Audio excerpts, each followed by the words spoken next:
commissioners to order. Our first item is to do our Pledge of Allegiance. And I've asked Commissioner Danny Pierce to lead us in that once Mr. Floyd puts the flag on the screen for us.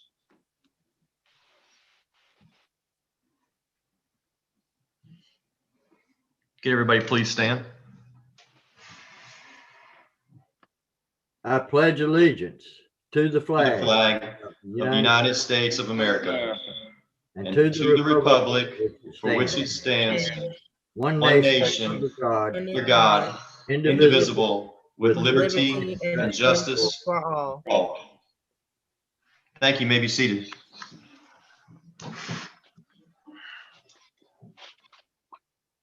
All right, so I'll do a roll call vote, or not a roll call vote, but a roll call tonight. Commissioner Floyd. Here. Commissioner Jones. Here. One. Here. Speed. Commissioner Speed is absent. Commissioner London. Here. Mr. Pierce. Here. I am here. Before we move into the consent agenda, the county is requesting that we add a few items to our consent agenda tonight. The first one being the National County Government Month Proclamation 2021, Counties Matter. And the county is asking us to add that as item 1J. The second item is the Sixth Amendment to the agreement for the City of Henderson for the purchase of water. And they're asking that be item 1K. I will need a vote, a motion and a vote for that. So move. Second. A motion by Commissioner Foy, a second by Commissioner Jones. We'll do a roll call vote. Commissioner Foy? Yes. Jones? Yes. Commissioner Bunn? Yes. Commissioner London? Yes. Commissioner Pierce? Yes. I vote yes. The yeses have it, and it is so ordered. So moving on to item number 1 tonight is the consent agenda. What is the pleasure of the board? Can I have item D, E, and F removed for more questions, please? D, E, and F. Yeah. All right, any other requests tonight? Hearing none, I'll just we'll deal with those letters next, Commissioner Foy. Letter D, I'm going to ask our county manager, Ms. Denton, if you can speak to that. Commissioner, what's your question? Yeah, no, maybe I just do a question and move on quicker here. But this is a agreement to foreclose on people on their back taxes in the county. I just wondering why our county attorney doesn't do that one. So just for clarification, and Dan Williams, Coy, you may want to move our tax administrator in so he can help with an explanation of this, but we've been using Kania Law Firm to help already. And so Zacchaeus is another firm basically that will replace Kania. And so we, Dan, you may want to add something to this, but I think there are some cases that the county attorney has been able to help with in the past, but this is a firm that specializes in this process. Dan, you want to add to that? Really, you kind of hit the nail on the head. The Zacchaeus would replace, we currently use Kania Law Firm, who is out of Asheville. Zacchaeus is an Eastern North Carolina company, and they work with 30 other counties around us, including Warren and Vance County. Highly recommended, and their fee structure is a little bit more favorable to both the county and the citizens of the county in the event a citizen would bid on the foreclosed property. Okay, so your answer to that is it's less expensive and they know more than our regular county attorney knows about it or whatever. Well, I would hesitate to say that any firm knows more than our county attorney. However, this firm specializes and only does tax foreclosures. Wonder if our county attorney has anything he'd like to add to that, or I'm fine with it. They use us for some of them. I mean, the more tricky ones we've got involved in, but, I mean, we're fine with it. This is not anything that's unusual. The other company, the other law firm was doing them some before, and they get us in on some of them, but some of them are frankly, just, it's more boilerplate and frankly, probably more cost effective. Okay, all right, well, thank you. The next question was with the audit committee. I just Yes. want, I've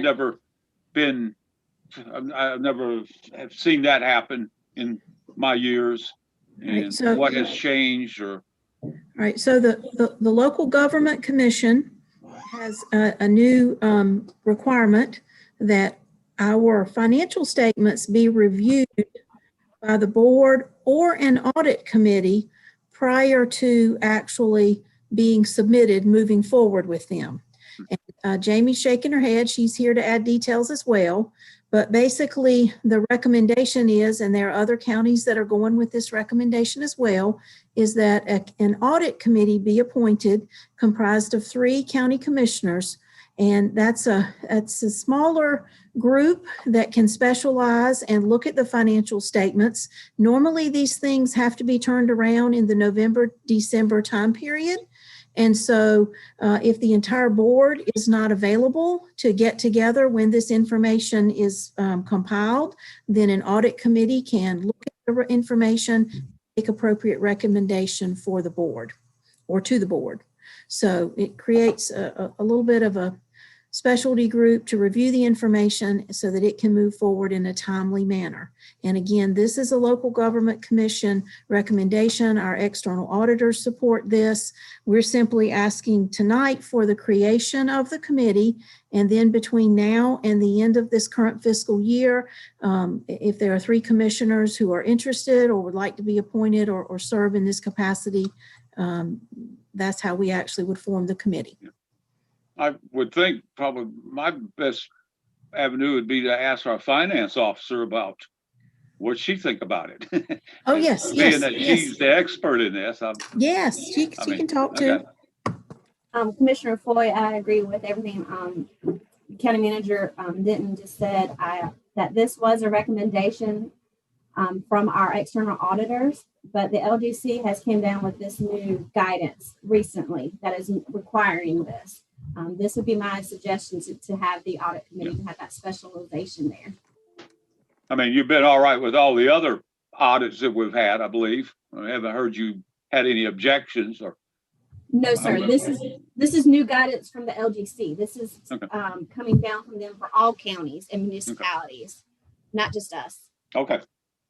All right, thank you. Yes, sir. Yes, ma'am.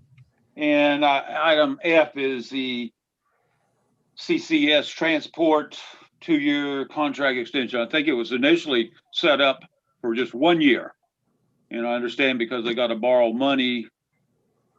It helps them borrow money to get more equipment, but hopefully they stay real competitive on their pricing and don't stick it to us. They gotta, I wish I had that piece there where I could get money fronted up to me and do more business and make people contract through a contract. Contracts sometimes kind of scare me. Hopefully, if we give them 1 year, like it was initially called for, they would still do a good job, and it always gets renewed on its own, and instead of having to be contracted like that. It's kind of like Waste Industries does that. They're big and heavy in the contracts for 5 and 10 years, and in the name of getting more equipment. But I don't have that luxury in my business. I can't make my customers come to me on a contract. I got to earn their business every day. Anyway, that's my only concern about it. Hopefully they'll stay good for the other extra year of their contract. All right, thank you, Commissioner Floyd, for that. And so we didn't remove these, we basically addressed them with a question. So are there any further questions regarding the items on the consent agenda? Hearing none, what's the pleasure of the board? Motion to approve. We have a motion to approve by Commissioner Bunn. Is there a second? Second. Second by Commissioner Jones. We'll go to a roll call vote. Commissioner Foy, Yes. Mr. Jones, Yes. Commissioner Bunn, Yes. Yes. Commissioner Pierce, yes, and Commissioner Shriver votes yes. The yeses have it, and it is so ordered. Moving on to item number 2, comments from the public. Tonight, we're setting aside 5 minutes for individuals to address the board on issues concerning our county. And Mr. Floyd, the first one I have is Bert and Margaret Pearson. Do you have them available?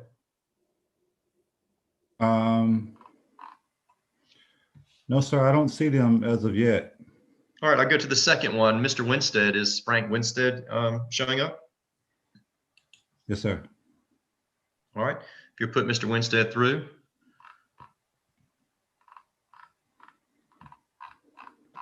Mr. Winstead, can you hear me? Mr. Winstead? Mr. Winstead, can you hear me, sir?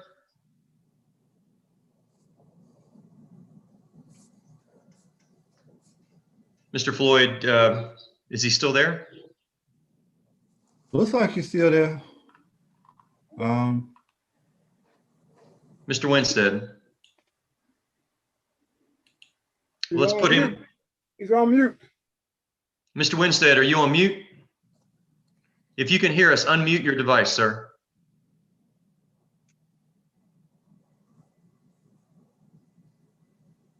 Mr. Winstead, if you can hear us, you need to unmute your device. All right, Mr. Floyd, let's we'll keep Mr. Winstead around and see if we can't make contact with him. Do you have Mr. James Brown? Yes, sir. Mr. Brown, can you hear me tonight, sir? If you can hear me, please unmute your device.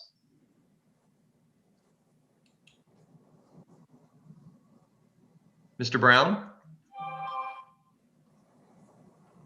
Mr. Brown, Okay. can you hear me?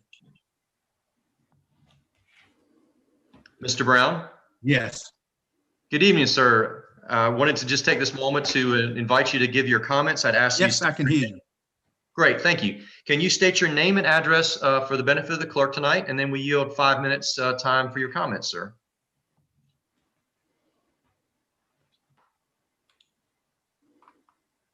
Mr. Brown?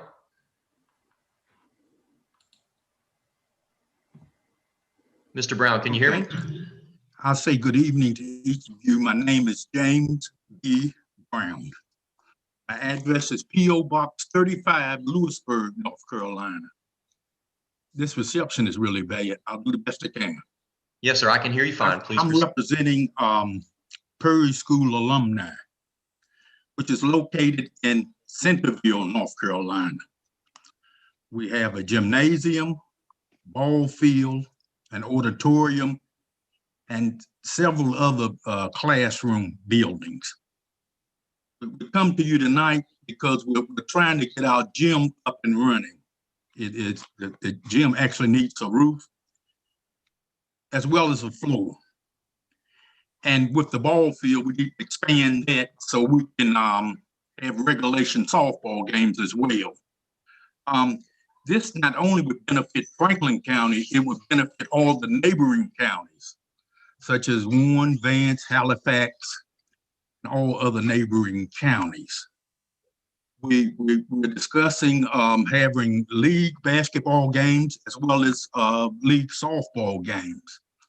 But we will not only use the gym for just recreation, we have planned a food drive as well, a food bank. I've been talking to folks that will help you set up the food bank. I need some bodies to help me get this off the ground. But the facility is large enough for recreational needs. As I stated, we can play softball, we can play soccer, whatever. The school sits on about a 20-acre lot. and is plenty of room for different recreational activities. So we're asking you, we come to you to ask for assistance in getting these repairs done, as well as trying to upgrade the property, such as the parking lot and the ball field, so that we can get proper use out of them. And that's what I'm here for tonight. We have started work preparing the gymnasium. As I stated, we need a roof on it, as well as floors, and we actually need to repair the restrooms as well. That's a lot of work that needs to be done here. But if you can assist us, that would get us moving along faster than we are moving now, because we can't raise enough funds right now with all that's going on to get this gym up and running. And we could use this gym year round, not just in the summer. We use it in the wintertime, and we would have tutorial classes, cornhole tournaments, card tournaments, all types of recreation. And this facility is located in a good part of the county. Because as I stated, we can get folks from Halifax, Warren County, Vance County. I've even spoken to folks in Wake County. So there's a lot that we can do if we can get this gym up and running. A lot of folks would benefit from it. Not just the young, but the old as well. So that's what I'm coming to you for tonight. I'm asking for help from you guys to get this recreation facility up and running. And that's really all I had. All right. Well, thank you, sir, for your comments. Thank you, sir, for your comments tonight. And we appreciate the time you're spending with us. Did you hear me? Yes, sir. We heard you. Okay, as I stated, my internet connection isn't the best in the world. I don't know what's going on. It's fading in and out. But I certainly thank you for your time and your consideration in this matter. Yes, sir. Thank you. Have a good night. Thank you again. Yes, sir. All right, Mr. Floyd, I see Mr. Winstead is on my screen. Mr. Winstead, can you hear me tonight? Mr. Winstead, if you can hear me, your device is muted. Need you to unmute your device, Mr. Winstead.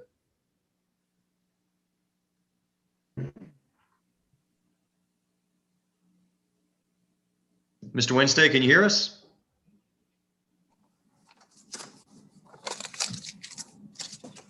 All right, Mr. Floyd, let's move on to, do you have an Anna Russell? Yes, sir. Miss Russell, good evening. Can you hear me? Yes, sir. I can hear you. Great. Yes, ma'am. I can hear you. Great. I would like for you to I'd ask you to state your name and address for the clerk, and we'll yield 5 minutes for your comments. Wonderful. Thank you so much. My name is Anna Russell. I am from 405 Longbourn Drive, Wake Forest, 27587. Thank you. Please go ahead and proceed with your comments. Okay, wonderful. Thank you. So I am a longtime volunteer for the Franklin County Humane Society, and I'm here this evening to speak again in regards to the Animal Advisory Board. As just a reminder to all of the commissioners out there, the Franklin County Humane Society was originally founded back in 2002 to support the Old County Shelter.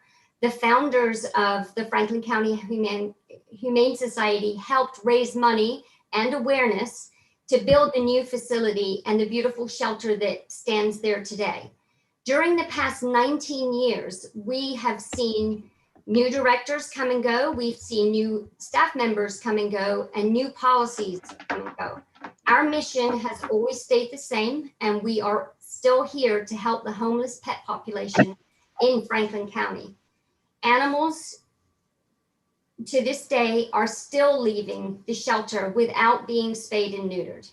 No deposit at the shelter is being taken, and very little follow-up is happening to ensure that the owners are actually spay and neutering their pets after they leave the shelter. How do we know this?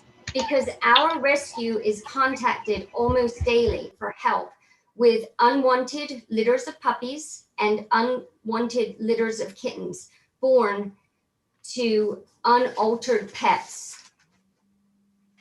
There is a policy at the shelter that the animals adopted out should be spayed and neutered within 30 days of adoption. Are the staff members actually following up on this? Are they being held accountable for this?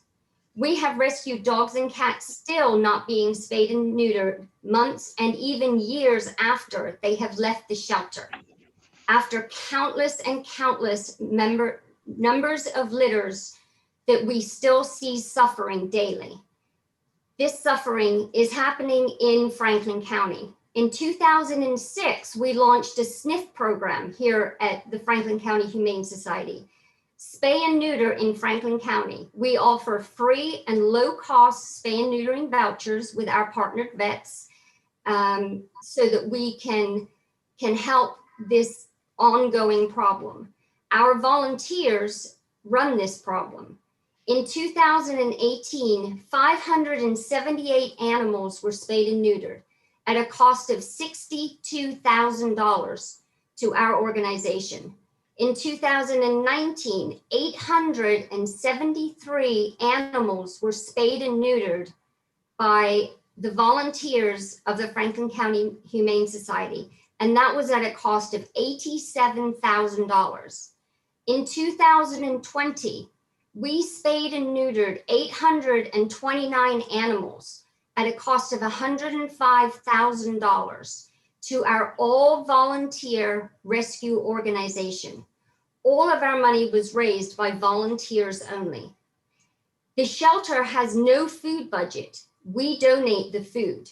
The shelters have no budget for leashes, collars, harnesses, or any of the animals leaving the shelter. So for the safety of the animals, we donate to them. We donate blankets, towels, sheets, cat and dog toys, and we have held many fundraisers over the years to purchase the raised cots that go inside the kennels so the dogs don't have to sit on the wet concrete floor. When an injured animal enters the Franklin County Humane Society, there's no budget for that animal to receive any kind of treatment. Broken legs, mange, feral, unsocialized dogs and cats, all of these animals are deemed rescue only. The only way these animals are going to make it out of the shelter is if a 5013C rescue can take them. These are injured, sick, and very costly animals. They can only be saved by rescue only, or then they will be euthanized. Pregnant animals, dogs and cats with litters of babies or abandoned puppies and kittens, also, they become rescue only. There's no budget at the shelter for any of these animals. So you see, we have to work together. We have to work together to help these animals, and with the help of the advisory board, with staff members of the shelter, rescues, the community, our business leaders, and the commissioners of Franklin County, together, we can help the homeless population. What exactly would the plan be at the Yeah, shelter? that's 5 minutes. Make a motion to extend her time limit. So motion to extend, second by Commissioner Pierce. We'll do a roll call vote real quickly. Commissioner Bunn? Yes. Commissioner Pierce? Yes. Commissioner Foy? Yes. Commissioner London? Yes. Commissioner Jones? Yes. And I vote yes. The yeses have it. Yes, ma'am, please proceed. Thank you for your Thank you patience. so much. So exactly what is the plan for going forward? It's the year 2021. We really would like to see things better. We have come to the commissioners on many, many occasions. We were really hoping that the advisory board would finally take effect so we can all together work together to help the animal shelter and to help the homeless pets And in closing, I'd just like to address the 529 cats and 101 dogs that were euthanized in 2020. It's the year 2021, and us as a rescue would love to be able to help and do more. So I beg that we move forward with the advisory board so we can just make Franklin County a better place for abandoned animals. Thank you. All right, thank you, Ms. Russell. Mr. Floyd, let's go back to Mr. and Mrs. Person. Do you have them available?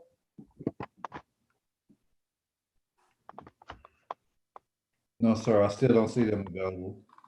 All right, what about Mr. Winstead? I see him on the screen. Mr. Winstead, can you hear me tonight? Hello. Hey, good evening. So if you would state your name and address for the benefit of the clerk, we yield 5 minutes of time to you, sir.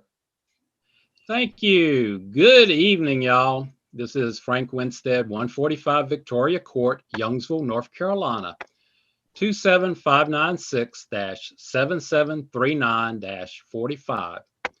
Over 10 years ago, the individual who at that time was the Franklin County Sheriff, a constitutional office holder, resigned.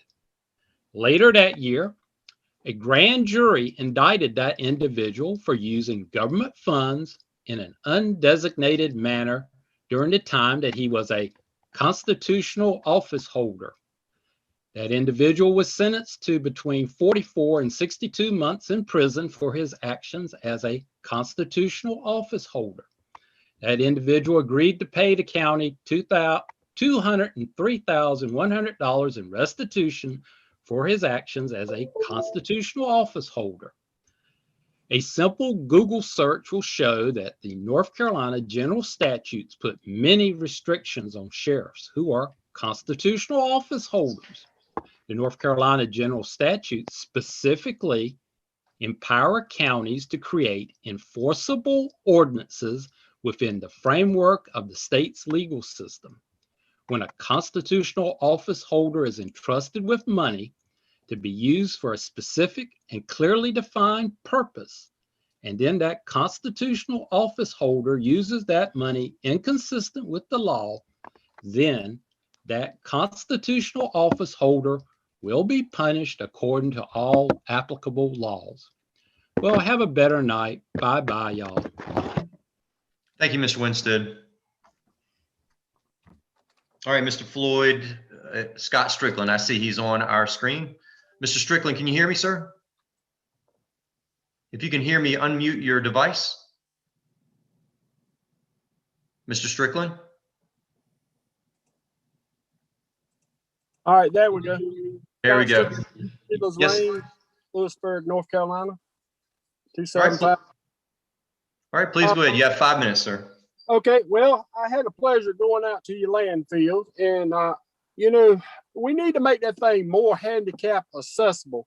If you're going to be taking money from the public, stepping off that scale is very, very dangerous. I had the pleasure of trying to get to the window to make a payment out there, and I'm gonna tell you, if someone slips off that thing, I just want to know, does the county have enough liability insurance out there to cover injury like that? Because it's very concerning to me as I watched several other people this week as I was out there, last week as I was out there just addressing this issue, that how I was going to explain it to you. And that's a big problem. The old scale house had a level ground that you could step off and ease up to that. This scale house is a good drop off out there. And if we don't spend this kind of money and take in this kind of money with all this going on and this trash issue that we got with the 13 and the 55 gallon and the white and the black bags, we need to get this thing under hand. We're going to have trash all up and down the road because we let this guy come in here from Waste Industry and change all our plans. It used to be 2,000 pounds per property. And now we have gone out of hand. But like I said before, it's not going to get out of hand because I know how to haul it to other places. And then the county maintenance folks can haul it out there, because us handicapped folks are just not gonna put up with it. I mean, we didn't have to, and we're not gonna start today. I mean, this is a problem, and it needs to be addressed. I mean, we're already seeing trash up and down the roads now because they don't want to pay the fee. They pay taxes for this trash, and you shouldn't have to pay to go out there to dump trash. I mean, we already paying. And then the second thing is, you know, I know y'all had this secret squirrel meeting over this radio system. You know, I still don't think y'all got the clear picture of this thing yet, because I don't think you're getting all the information that you need to get from it. You know, I think y'all being pushed around a little bit and you're not getting the full picture. But it's going to be too late, as I've addressed several meetings, when something really goes wrong on one of these fire scenes or a car wreck. We've already had an incident where one of the chase vehicles got hit by something they couldn't call into the 911 by a radio or a phone. It's going to be too late. So we need to really express this more, and I know y'all doing the best you can with it right now, but we need to get on the ball with it, because it's going to be, like I said, it's not working up to par. And I know y'all have talked about it, but I just want to keep addressing it until something gets done, because I don't want to wake up in the middle of the night and see my good friend over here in the paper, because we could have done more. And that's all I got. And I appreciate everything that y'all do. Believe me, from the bottom of my heart, I know it's a tough job up there, but people like me out here has to let you know what's going on. And y'all have a good night. Thank you, Mr. Strickland. Mr. Floyd, just want to circle back to Mr. Burt and Margaret Person. Do you have them? One last check. No, sir, I do not see him. All right. Thank you, sir. We will move on then to item number 3 tonight, which is the town of Lewisburg's Tar River Greenway project. And I'm going to call on our county manager, Ms. Denton. Yes, thank you. Chairman Shriver and Board of Commissioners, I do want to comment that Jonathan Franklin was scheduled to make this presentation. He was hoping to get this in ahead of his council meeting that started at 7:30. And so he has moved along to his council meeting, but he did leave his presentation. So if it's all right, I can proceed to share it. Coy Floyd has it.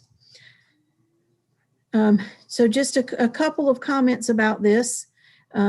The town of Lewisburg has worked on a Tar River Greenway project. And so their presentation tonight is about a utility easement improvement and greenway project. So Coy, if you'll go on to the next picture, next slide. And so you can hear along the river, basically starting at the park in downtown Lewisburg. The thin blue line along the river is depicting the Tar River Greenway. And if we can move on to the next couple of slides, kind of a depiction from the, you can see the pathway under the bridge along the river. Apparently some number of years ago, before erosion and other issues, there was a clear path along the edge of the river all the way down to the sewer plant. And so this is something that the town of Lewisburg has worked on. And let's see, keep going. Yep, here's another picture of it along the edge of the river. The bottom line is the request from the town of Lewisburg is for access to the county-owned property that is along the planned Tar River Greenway route. And so they've presented an easement for our county attorney to review. And of course, this is a depiction of the greenway itself. But there's an area, if you're familiar, along Johnson Street, the county has a parking lot. And down below the parking lot, along the edge of the river, is the area where, and this is the map, depicts it much better, surveyor's map. Down along the very edge of the river, the town of Lewisburg is asking for an easement so that they can continue their route to create the Tar River Greenway. And I probably haven't explained this quite as eloquently as Jonathan could have explained it, but the purpose is a request before our board to consider granting the town of Lewisburg an easement along an area down along the river below the area. Frankly, it's an area that the county is not using. Our parking lot is up at street level, and this is down along the river and would complete the pathway that the town needs to create this greenway. And it's more than just a recreational greenway. It also serves the purpose of a utility easement and an opportunity for them to traverse along the river to check on the infrastructure for the sewer plant. And so, any questions or comments?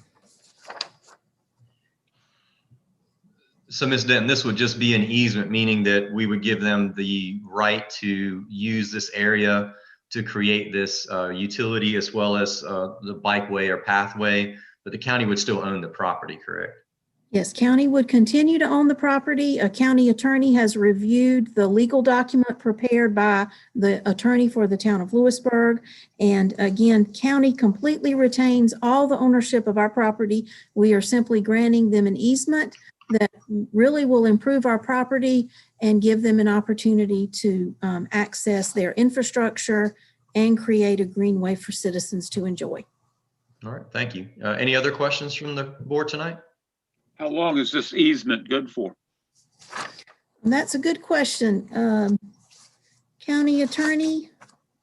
It'd run with the land. It'd be a perpetuity for the purposes that it's That means forever. that's right. Yeah. For the issue, for the purposes that it's granted for. Yeah. Right. So it wouldn't really matter about the county still owning it or not. I mean, if they have control over this easement, it'll be forever. Well, they would have control insofar as the right to put a greenway and use it to look at the town stuff, but they wouldn't have the right to do other things with it. Right. I don't know what other things you could do with it, but I mean, they couldn't. And it would not interfere with our existing parking lot or the structure we have there. It's actually an area of the property that we would be unimproved from our perspective unless we grant this easement to them. Any other questions tonight? All right, hearing none, we're asked tonight to receive this and consider supporting this easement to our town of Lewisburg. What's a pleasure of the board tonight? Move to approve and support the request. Second. All right, I have a motion by Commissioner Pierce and a second by Commissioner London. Any further discussion? Hearing none, we'll go to a roll call vote. Commissioner Foy. Yes. Commissioner Jones. Yes. Commissioner Vaughn. Yes. Commissioner London. Yes. Pierce. Yes. And I vote yes. The yeses have it, and it is so ordered. Thank you, Ms. Denton. Thank you. Item number 4 tonight on our agenda is Animal Control Ordinances Revision, or I should say ordinance revisions. On March 15th of 2021, the board received a department update of the activities in the Animal Control Department, as well as proposed revisions to the Animal Control Ordinance. On the 5th of April, the board again discussed ordinance revisions and voted to table the items until today, April the 19th, for further review. We have our Animal Control Director, Ms. Lynn Boland, and our Sheriff, Mr. Kent Winstead, are available to answer any questions and consider next steps. So, Ms. Denton, is there anything you'd like to share with us on this to kind of get the dialogue going? I think I'd first like to recognize the Animal Control Director, Lynn Bowling, and the Sheriff. I think they have some additional comments about the ordinance revisions. Okay. We have a couple of new proposals for the concerns that Mr. Pierce had for where we wanted to put in that the director position was appointed by the sheriff. We propose to remove that totally. which would be on page 6, section 1-2A. And on page 21 and 22, section 3-4C, which is the deposit, adoption deposit, spay neuter deposit. We propose to add in C, when adopting an unspayed or unneutered animal from the county animal shelter, either one, an animal services employee will schedule an appointment for the adopter with a veterinarian for the adopted animal to be spay and neutered at the adopter's expense within the time outlined in section 3-4B of this article. And 3-4B is where they have 30 days or by 6 months of age to have them spay neutered. Or the adopter may provide proof of a scheduled appointment with a veterinarian for the adopted animal to be spay and neutered at the adopter's expense within the time outlined in section 3-4B of this article. Should the spay neuter appointment not be able to be scheduled at the time of adoption due to the veterinarian's office being closed, the appointment must be scheduled on the next business day the veterinarian is open.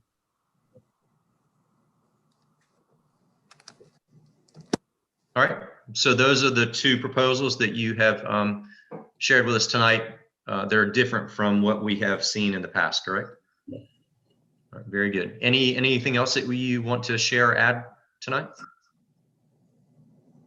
Those were the two concerns that were brought up at the last meeting, so we wanted to address those and propose something. Okay, comments? Comments from the board?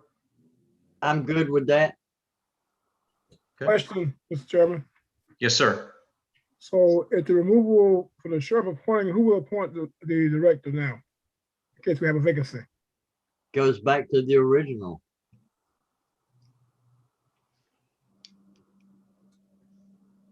Ms. Denton, do you want to address that? I think the county attorney may want to comment about that. I think that we're simply removing that statement from the ordinance, but I don't. Yeah, I mean, the sheriff would still appoint him and fire him. Okay, it just won't be in the ordinance. Okay, all right. That's not what the original said. That's not what the original said. The original said it went to the county manager and the county commissioners. And section 1-2A. If you read that, the county manager and the county commissioners were responsible for that. What's the reference we have? I'm sure it's the ordinance you're referring to, Commissioner Pierce, but is there like a date that this was the last update, or is it got a date or anything that we can, it's just the last one we have on file? I'm not familiar with the old one. It's on the ordinance copy that I have from the county. What's the reference number again? 1-2. 1-2A is the one that was given with the 1-2. record.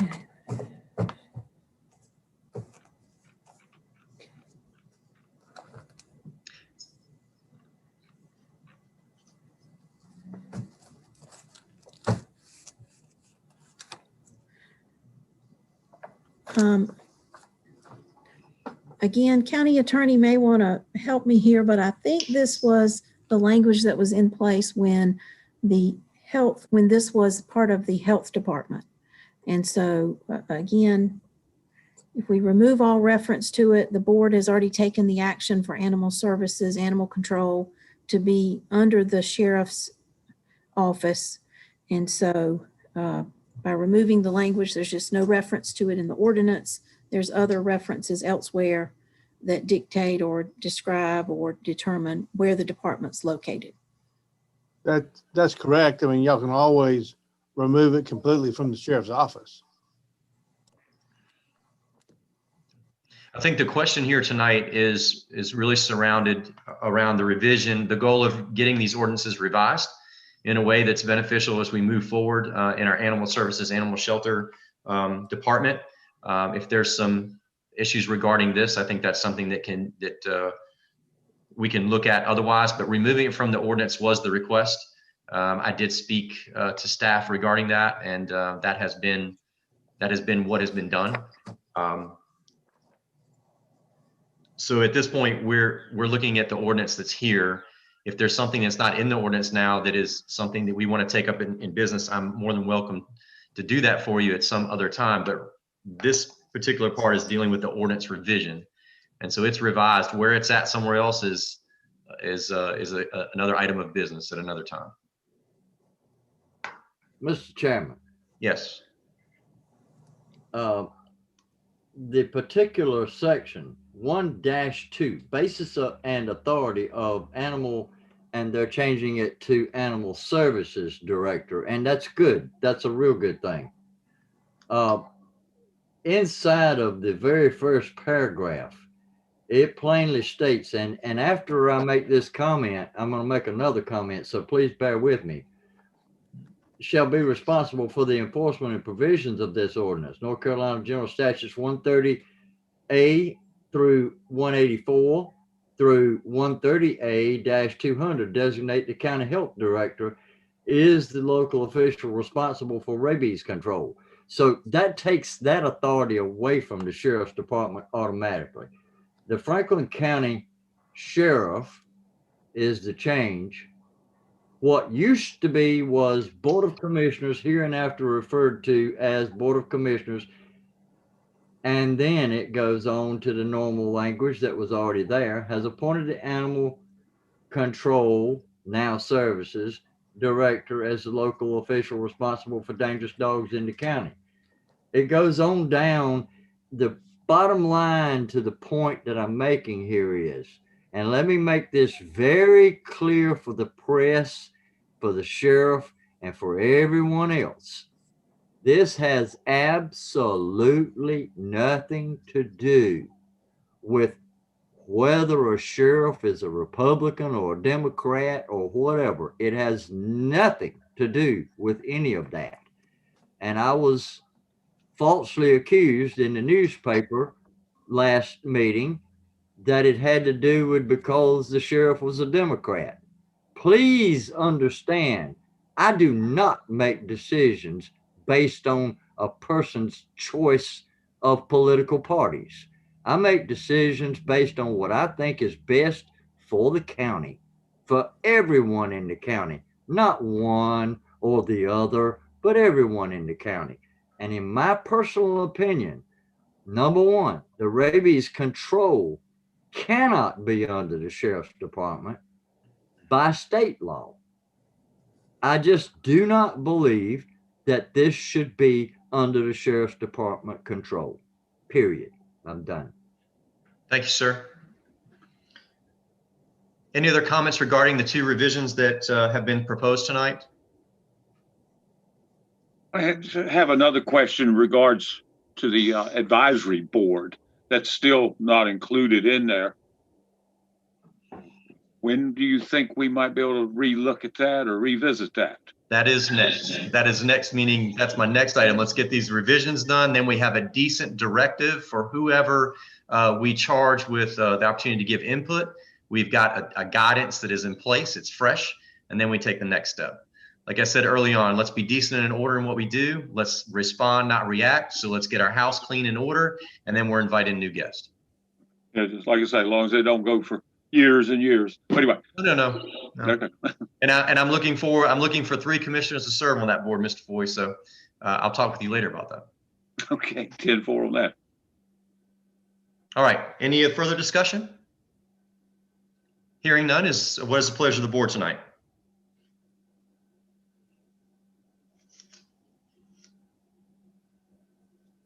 Do we want to act on approving these revisions?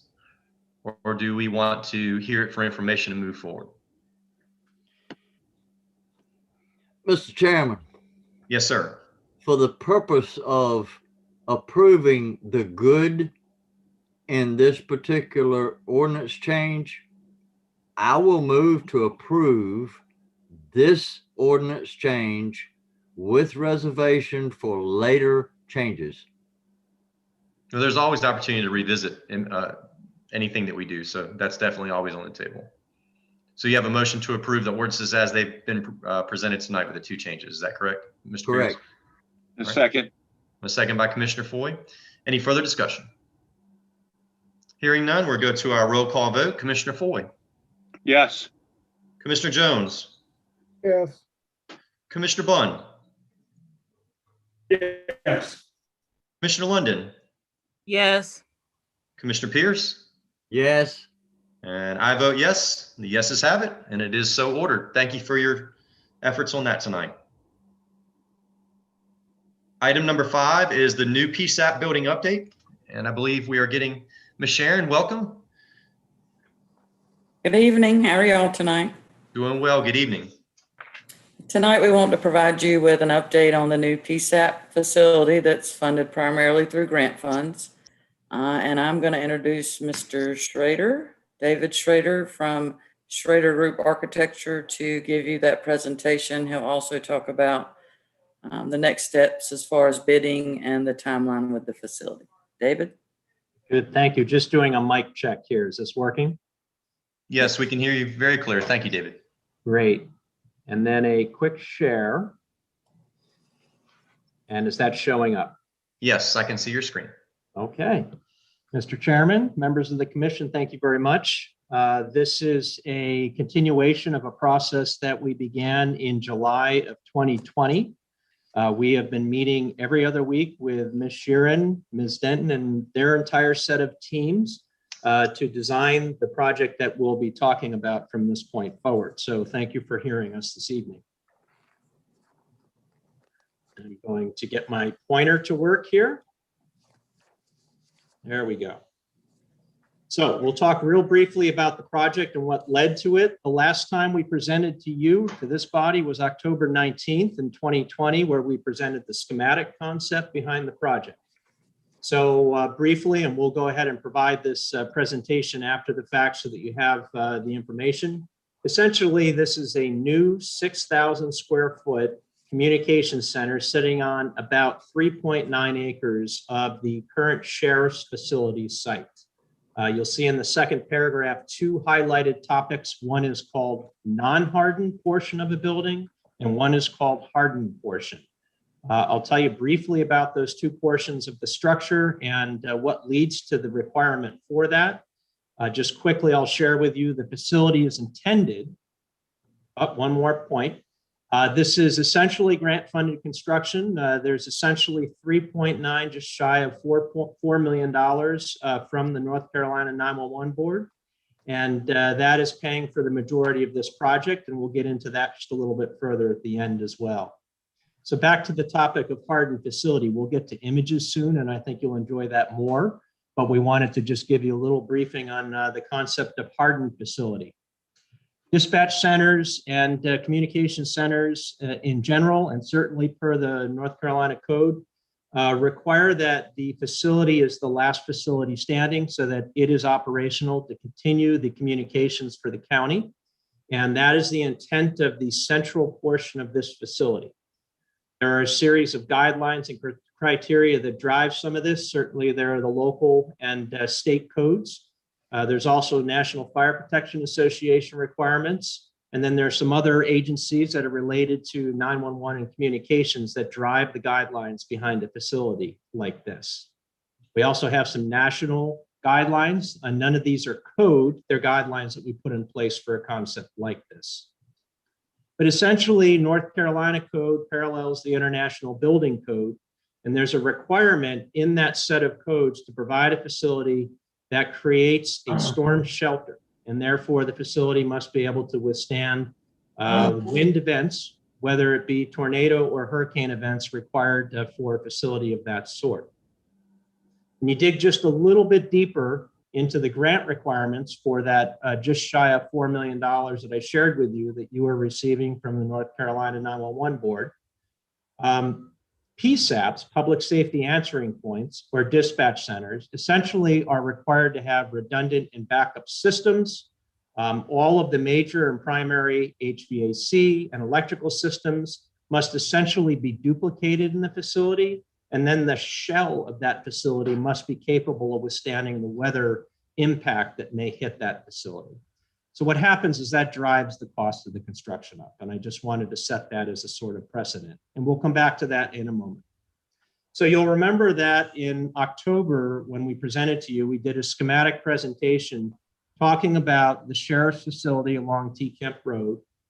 And we were talking about this southern portion of the site as the location. And I think what we presented at that time were a series of locations around the perimeter of the building, the pros and cons of each, and essentially the driving force behind why we ended up where we ended up on the site.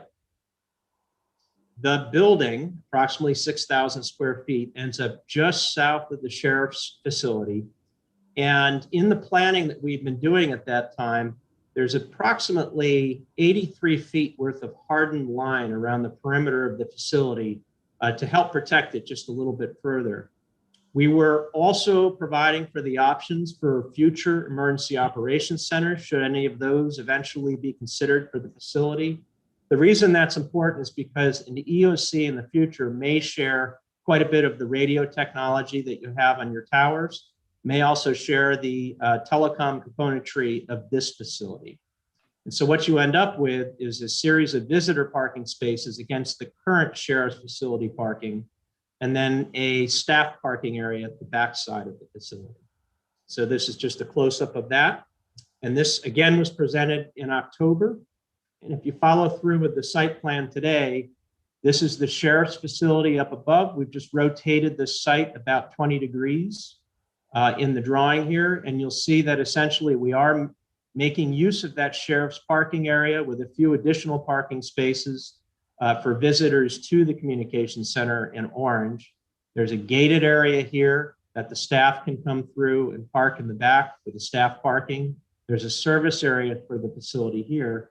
And any dispatch facility that's been designed recently has a public entry and then a separate staff entry, and that kind of sets up the concept behind the building. This is the construction document of that site.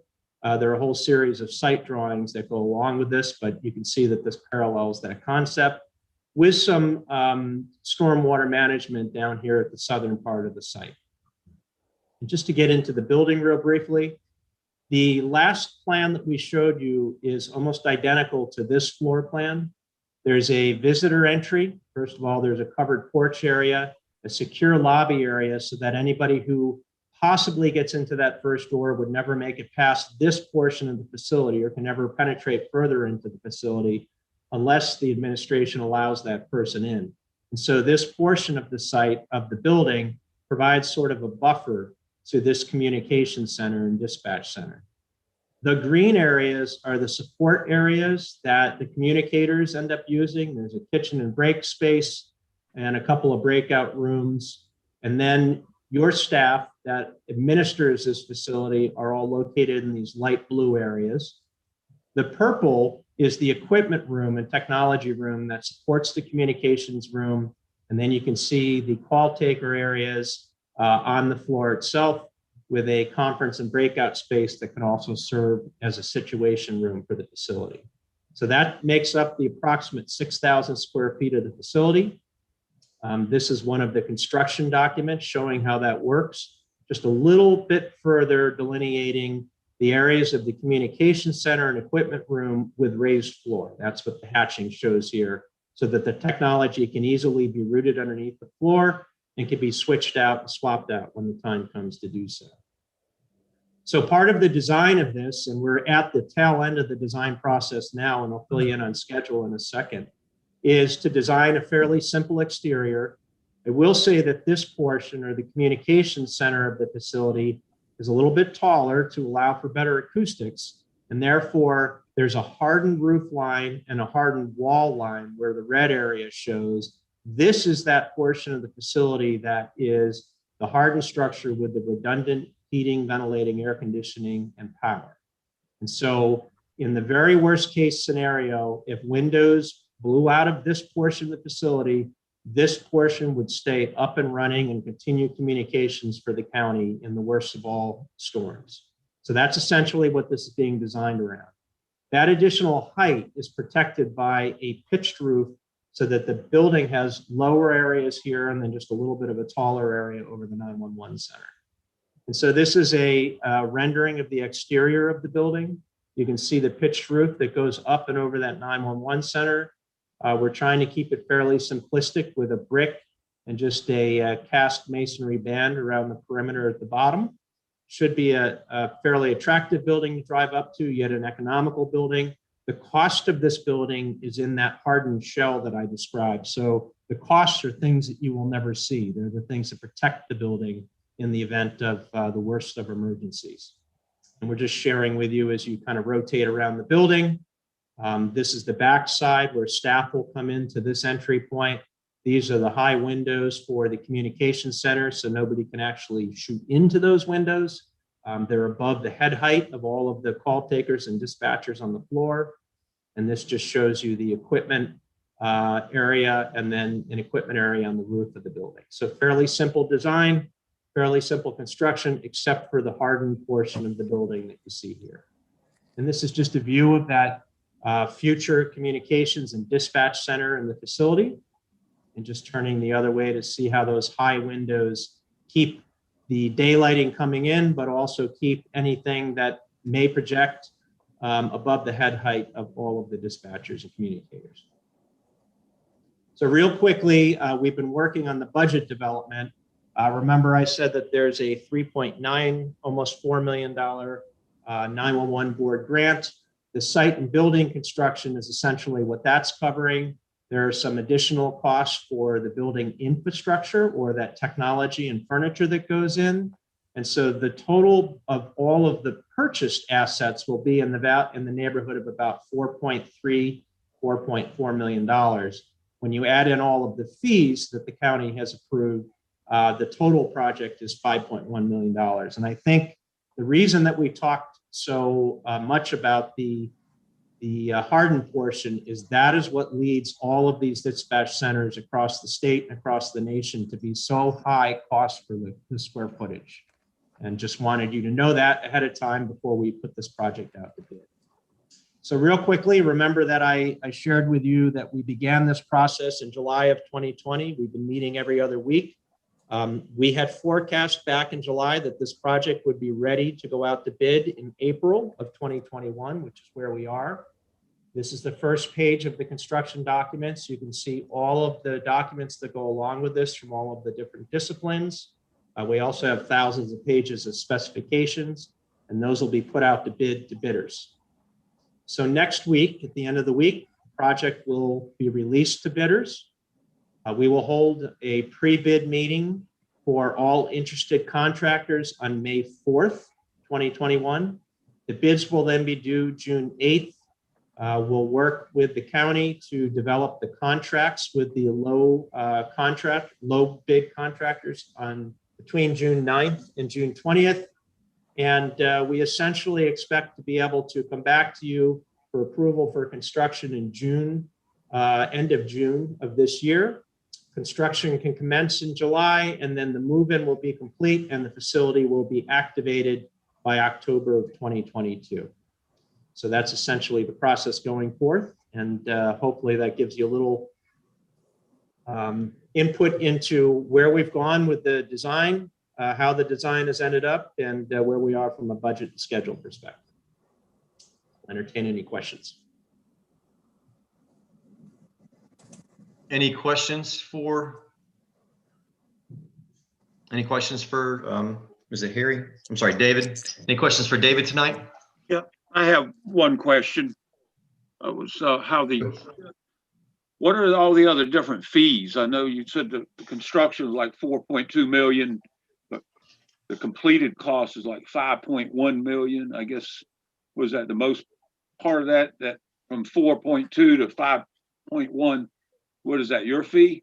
Well, so there are architects, there are mechanical, electrical, plumbing engineers, civil engineers, technology consultants, and then there's of course contingency built into that. So there is some money available in case there should be any change orders that go with the project. That's correct, though, Commissioner Foy. Okay. Now the contingency, roughly how much is put aside for that? You've caught me a little off guard with that number. I don't know whether Mr. Bertoni knows that number offhand. It's about 5%, David. So approximately $200,000, Commissioner. All right, thank you. No. Any other questions tonight, Commissioner Pierce? Yes, Mr. Chairman. David, I have one question in regards to the construction issue. I have a curiosity question, I guess I'll call it.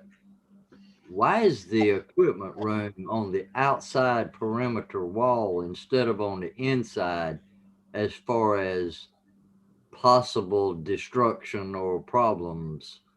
I was just curious. I see the extra added wall, but I was just curious, why would it not be on the inside? Yeah, that's excellent. So almost all of the equipment is located inside. So all of it is, if I remember correctly, it's VRF units all located throughout the facility. So what you would have on the rooftop would be the dedicated outside air unit, which cannot go in the facility. So that's essentially the only item that's there. They would continue to provide heating and cooling in the event of that dedicated outside air unit being hit by something or shut down by something. So you would continue to have operations of the facility. But that is an excellent question and something that we always have to battle on a project like this. Thank you. Other questions?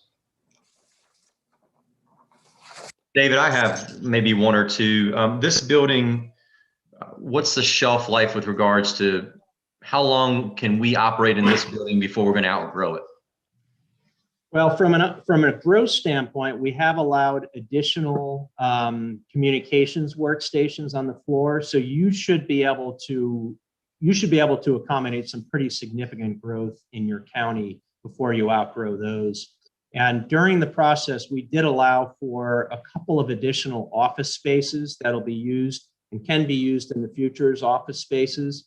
You'll also see that as you go through the floor plan, there are a couple of break spaces that could be converted to office spaces as well. So I think that everybody thought pretty carefully about the number of people that would occupy it. The other part of that, though, that you asked, the shelf life, you're pretty familiar, I think, with new technology and how long buildings actually do work before systems have to be switched out. Typically, you'll find that the shelf life of the HVAC units are anywhere from 20 to 30 years. And at that point, you'll have to start to consider the replacement of those. The exterior of the building, though, is a solid structure that you're going to have around for at least 50 years. Okay. And was that a metal roof on there? I can't remember the whole design. So right now that actually has a shingle roof, but it's on a metal structure. And Okay. so that metal structure is not going to fail. Right. Okay. This one probably is for my county manager and maybe the finance director. This 5.1 million, is this total amount money that we've gotten through grants? Is there any public matches or any money coming out of our general fund or any fund the county currently has to make this 5.1 million work?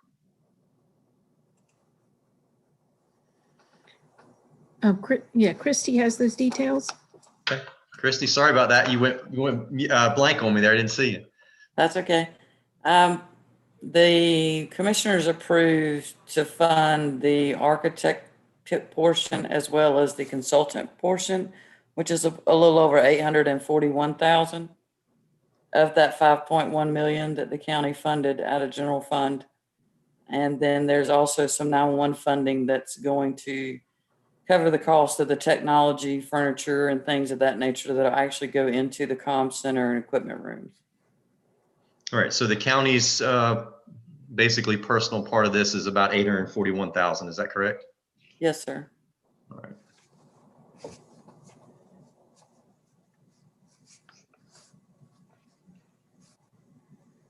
All right. Any other questions from the board tonight regarding this?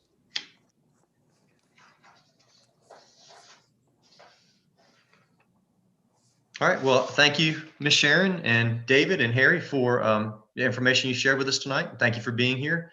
And we appreciate it. Look forward to the next steps in your schedule you've given us. Thank you for the opportunity.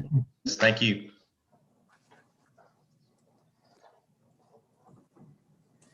All right, item number 6 tonight is utility allocations. Mr. Chris Daugherty, our Public Utilities Director, is with us tonight, and he's going to provide the board with the recommendations. Mr. Daugherty? I see your icon. There you are. All right, so good evening. So I want to do a little housekeeping real quick before we jump into this. I think since I'm going to have to do a roll call vote on each item, A through B of allocation extensions, and then A through H of the allocation request. I think what I'd like to do is just all of us collectively understand, I'm going to get you to do one at a time, and then we're going to vote on that one. And then you can go into the next one. We'll vote on that one. How's that? Fair enough. All right, sir, take it away. Okay. Good evening tonight. As Chairman Shriver mentioned, go through the utility allocation extensions or requests. Give me one moment while I open up my PowerPoint presentation. I'm going to share the screen with you all.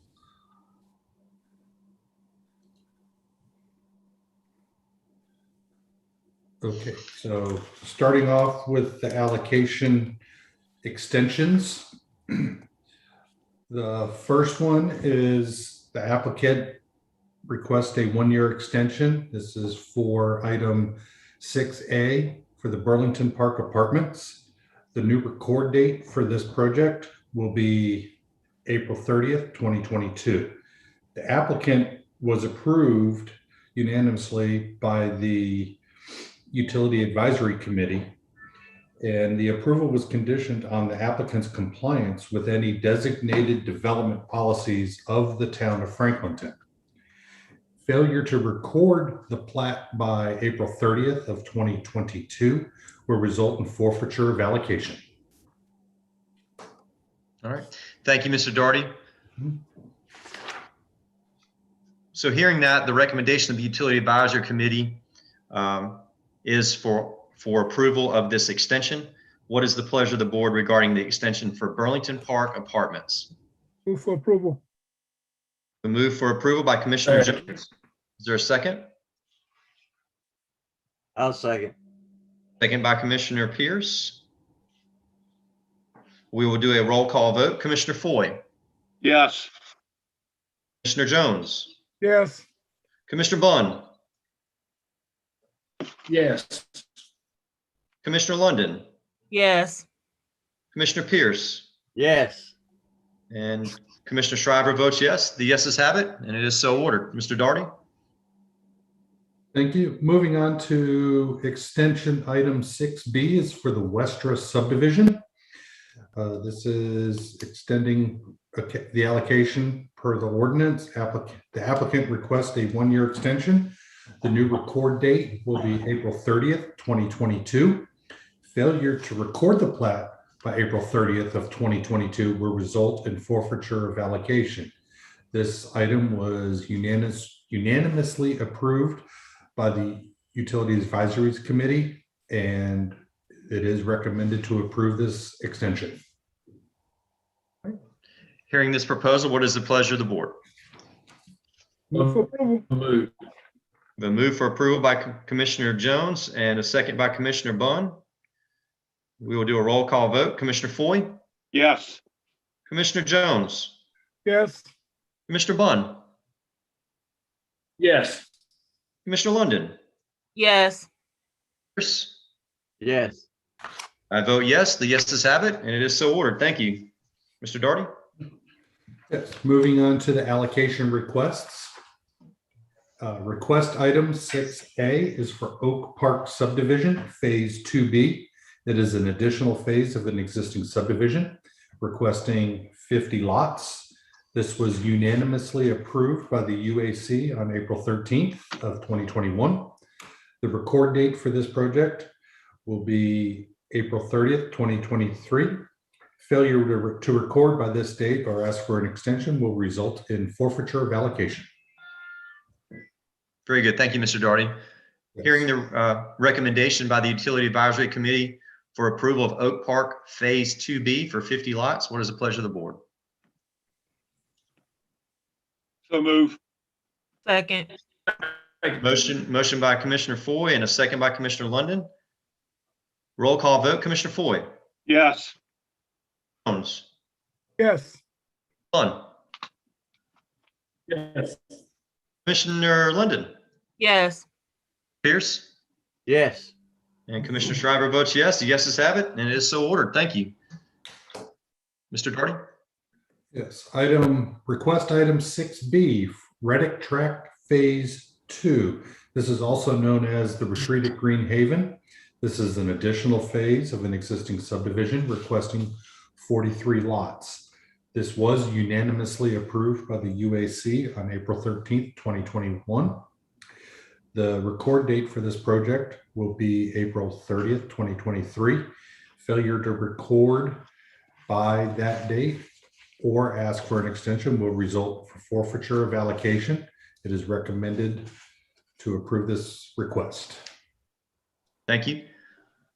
So hearing the recommendation by our Utility Advisory Committee to approve 43 lots in the Reddick Tract Retreat at Green Haven for the final phase completing the subdivision of 43 lots, what is the pleasure of the board?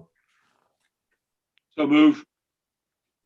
Motion by Commissioner Foy, Second. by Commissioner London. Roll call vote, Commissioner Foy, Yes. Mr. Jones, Yes. Commissioner Bunn, Yes. Mr. London, Yes. Yes. Now I vote yes. The yeses have it, and it is so ordered. Thank you. Mr. Darty?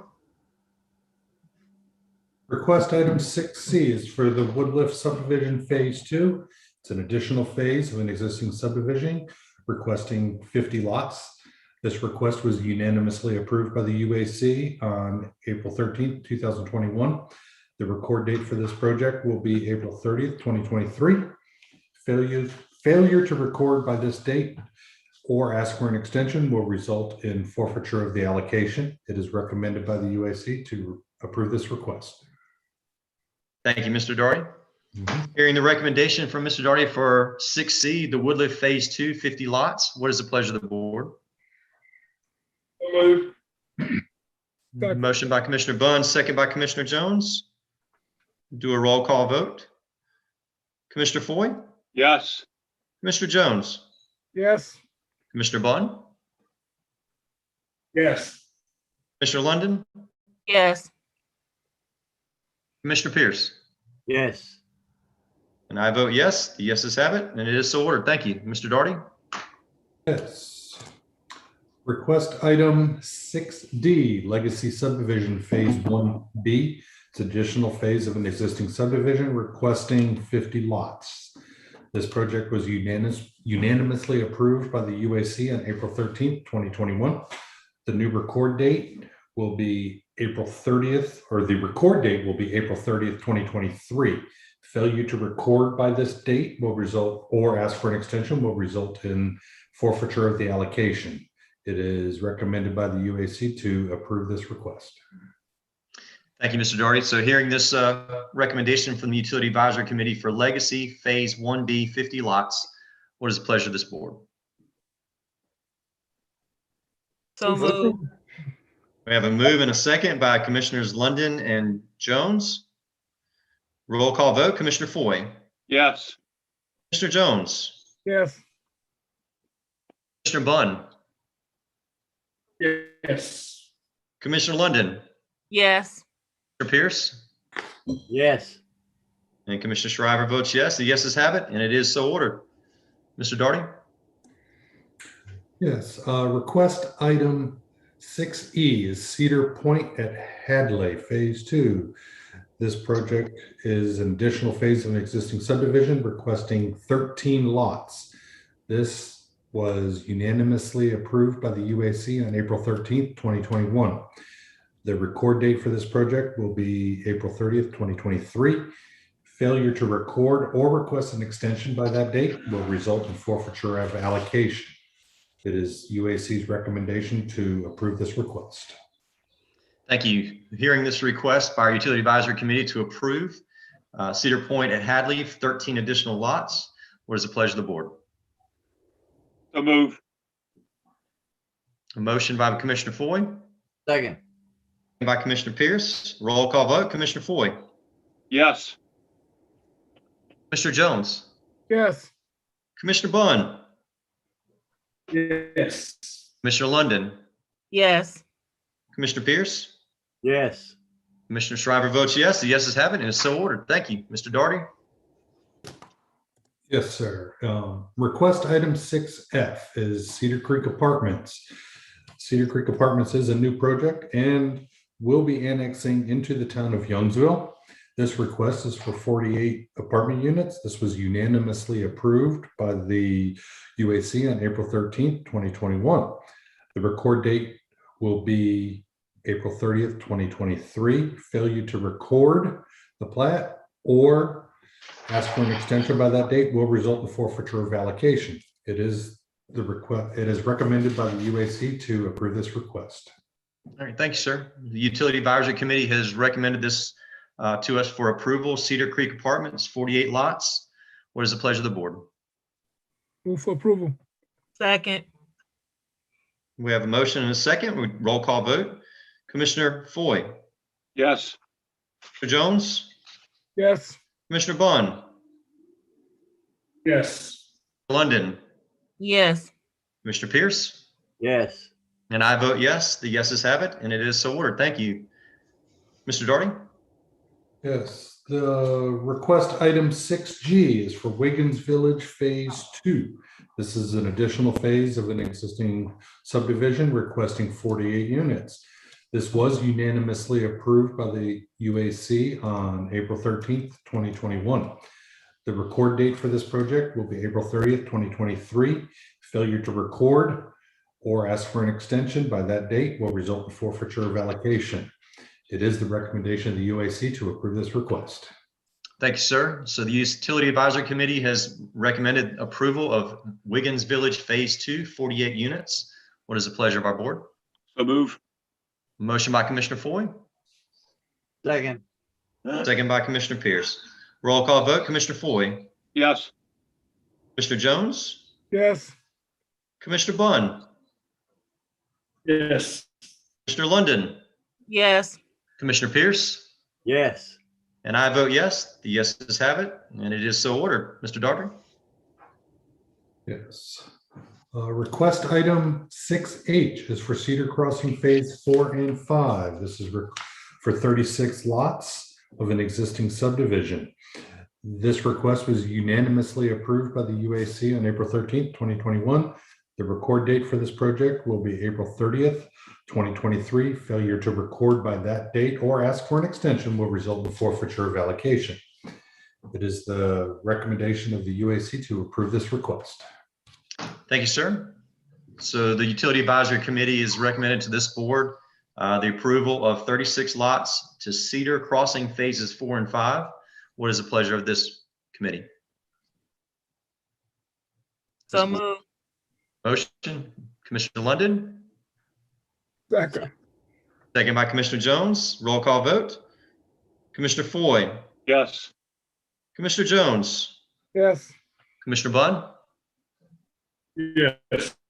London, Yes. Commissioner Pierce. Yes. All right, and I vote yes. The yeses have it, and it is so ordered. Thank you, Mr. Daugherty. Do you have anything further? No, sir, that is it. All right, thank you very much. Thank you for being here tonight. Yes, sir. All right, moving on then to item number 7 tonight. I have other business. Does anyone have any other business they'd like to offer tonight? All right, the only thing I have on my end is to just draw to your attention that we're going to be moving forward with committee appointments for those of you that have committee appointments. And so I'd ask for you to begin to gather your list. And we will be looking for those appointments beginning at our next board meeting on May the 3rd, I believe it is, our first meeting in May. Any questions on that? Feel free to reach out to me or to county staff, and we will work with you on anything you have. If you do have people in mind already, please be sure they are filling out the volunteer form that is on our website under our commissioners page. If you can't find it or need a link, I'm sure our clerk can help you with that. All right. Hearing no other business, we'll move on to board manager and clerk's comments. I'll start with our clerk. Ms. I have King? no comments tonight. Thank you. Thank you. Ms. Denton? Yes, thank you, Chairman Shriver, board members. I have a few updates for this evening. First of all, our customary update from Open Broadband. As you know, at the last meeting, we did receive some updated information from Open Broadband about the next sector that they will be expanding in the county. Their LTE server configuration has been completed, and they are working to implement the LTE system throughout the area, throughout the towers that they have functioning already.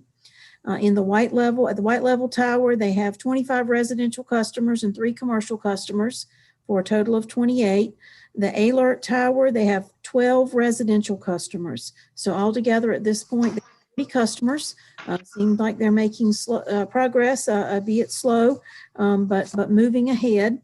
As I said at the last meeting, they gave us an update about their new sectors, and we are working with them on publicizing that information. We are helping them in terms of contributing to the development of a press release so that customers will know what areas to go to the openbb.net website so that they can sign up, and hopefully as these new sectors come on board, they will be able to subscribe to service in those areas. So that is the update from Open Broadband. Just a couple of other updates. The budget development process is moving forward. County department leaders submitted their budgets in late February, and we spent the month of March meeting with each department for their budget presentations. Revenue projections are being reviewed and refined. And of course, the current economic conditions, the lingering effects of the pandemic, and trying to figure out where we are in the cycle with that have required some additional analysis and research. But overall, the process is moving along on schedule. So just to assure you, plenty of work is going into the process, has already gone into the process, and much appreciation to all the department heads and county employees who have been assisting in moving this process along. The other update I want to comment about is progress is continuing at Franklin Plaza. The work is on schedule. Staff construction meetings. Our facilities maintenance director visits the site on a regular basis. We are working to make selections of any required items, and of course, being on schedule, the goal for the work to be completed and available for departments to move in is will be beginning in late July. And so I appreciate, again, the board's support for this project. We actually had some commissioners to visit the site firsthand and take a look at the work that's going on there and the progress that has been made. So that's my update. Thank you, board, for that time. All right. Thank you, Ms. Denton. I'll go around the room here. Vice Chairman Bunn, any comments? No comments. All right. Commissioner Pierce? Just one comment. I'd like to see that animal advisory board happen quickly rather than later. Thank you. Commissioner Foy? I have nothing to comment on. Commissioner London? Sorry, no comment other than, hoping that we can just move forward with the Animal Advisory Board. And I actually do have something else to add.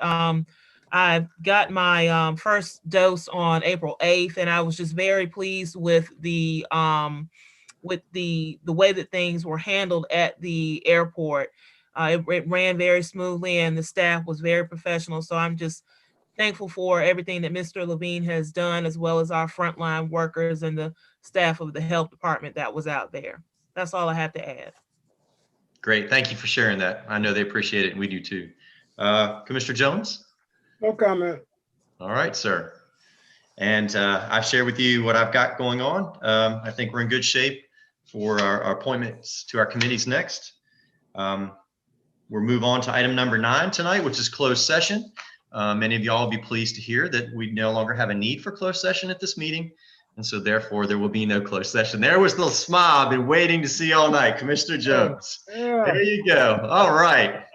I'm ready. That's great. That's good to see. We needed something to smile about, right? Yes, sir. All right. So Commissioner Jones, is that a motion to adjourn, sir? So moved.